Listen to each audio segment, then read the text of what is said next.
Здравствуйте, вы смотрите «Акцент». Сегодня по всей России 6 апреля отмечается День работника следственных органов. И сегодня у нас в гостях капитан юстиции, начальник отделения по расследованию преступлений в сфере дорожно-транспортных происшествий МУМВД России Якутская Эдуард Юрьевич Садовников. Эдуард Юрьевич, здравствуйте. Здравствуйте. Эдуард Юрьевич, давайте сразу приступим к основной теме нашего разговора. Что говорит статистика дорожно-транспортных происшествий, что говорят цифры, с чем связано увеличение или уменьшение ДТП?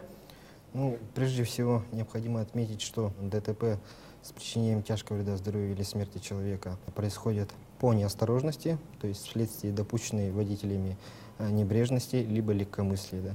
Основными причинами дорожно-транспортных происшествий по произведенному нами анализу за 2018 год говорит о том, что основной причиной является нарушение правил дорожного движения водителями, а именно в частности нарушение скоростного режима, да, то есть или неправильного выбора скорости движения водителями. Да. Кроме того, к этому можно добавить такие факторы, как неучитывание водителями метеорологических условий, то есть дорожных условий, да, состояние дорожного полотна. И по этой причине происходят у нас дорожно-транспортные происшествия. Отдельно хотелось бы подчеркнуть такую тему, как безопасность детей на дорогах. При расследовании ДТП с участием детей страдают больше несовершеннолетние пешеходы или же дети-пассажиры? В соответствии с нашим анализом, который мы постоянно производим по уголовным делам, к нашему счастью, ДТП с участием несовершеннолетних очень мало, очень редкие они у нас, но бывает. Чаще всего, конечно же, это происходит с детьми-пассажирами вследствие халатного отношения, можно сказать, родителей к перевозке своих детей. А именно, дети переводятся без специальных удерживающих устройств, значит, да, и ремней безопасности, мотивируя тем, что поездка недалекая. Кто чаще попадает в ДТП, будучи за рулем, мужчины или женщины? По статистике чаще всего попадает за рулем мужчины, да, это мужская половина населения, да, женщин у нас в ДТП, слава богу, попадает меньше. А вот еще один интересный актуальный вопрос. Всегда ли водитель виноват в дорожно-транспортном происшествии? Дорожно-транспортные происшествия бывают разными, разные дорожные условия, то есть при разных обстоятельствах. В большинстве случаев, конечно же, водитель практически всегда виноват, так как необходимо отметить, что водитель управляет источником повышенной опасности, в связи с чем на него возлагается дополнительная ответственность, да, за дорожно-транспортные происшествия. Да. Ну, бывают случаи у нас такие, что водители не виноваты. Это происходит у нас вследствие того, что сами пострадавшие люди нарушают правила дорожного движения. Например, пешеходы, да, переходят проезжую часть не в положенных местах для этого, да, либо вот, в темное время суток без светоотражающих элементов.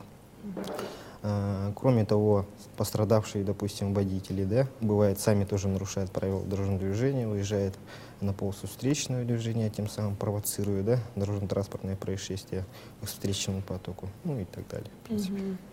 А вот еще один интересный вопрос. По всей республике, да, отмечается увеличение автомобилей, также неопытных автомобилистов за рулем. Особенно это заметно с наступлением весенне-летнего периода. Увеличивается ли статистика ДТП? Да, действительно, количество зарегистрированных транспортных средств с каждым годом у нас растет, в том числе в городе Якутске.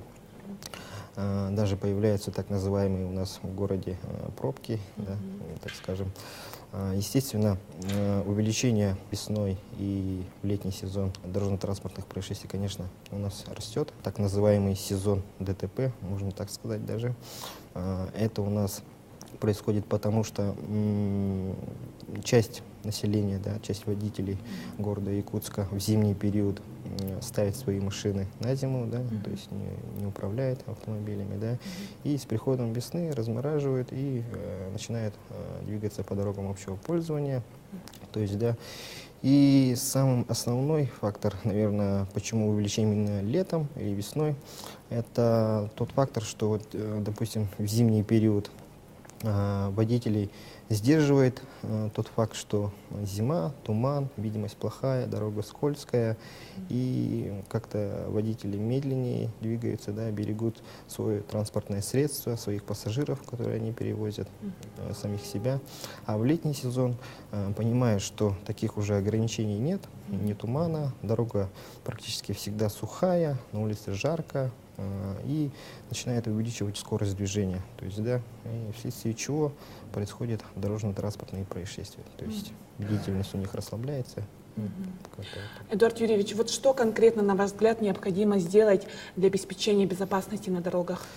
У нас имеется такая программа, как «Безопасный город», да, при поддержке администрации города Якутска. И с каждым годом увеличение камер видеонаблюдения, количество камер видеонаблюдения увеличивается, что облегчает работу и нам, следствию, да, не только при дорожно-транспортных происшествиях, но и при других преступлениях, да, то есть быстрее они раскрываются, быстрее расследуются. А при ДТП мы можем просмотреть все детали дорожно-транспортного происшествия и своевременно принять процессуальное решение, да, по таким фактам дорожно-транспортных происшествий. В связи с чем я считаю, что камеры видеонаблюдения, установленные в Якутске, очень эффективно помогают следствию, да, и в дальнейшем считаю, что их увеличение количества данных камер по городу Якутску только поможет следствию разобраться в самых запутанных уголовных делах, ну, и так далее. Ну и, конечно же, хотелось бы, чтобы водители и пешеходы были более бдительными на дорогах, да, общего пользования, да, всегда оглядывались, не перебегали, не переходили проезжую часть не в положенных местах, да, особенно в темное время суток, при сильном тумане, либо когда дождь идет, ливень сильный и так далее. Пользуясь моментом, хочу поздравить с Днем работника следственных органов в системе МВД своих коллег, ветеранов, пенсионеров, руководства Следственного управления, пожелать им счастья, удачи, здоровья и легкой службы. Эдуард Юрьевич, благодарю за интересную беседу. С вами был «Акцент». До новых встреч!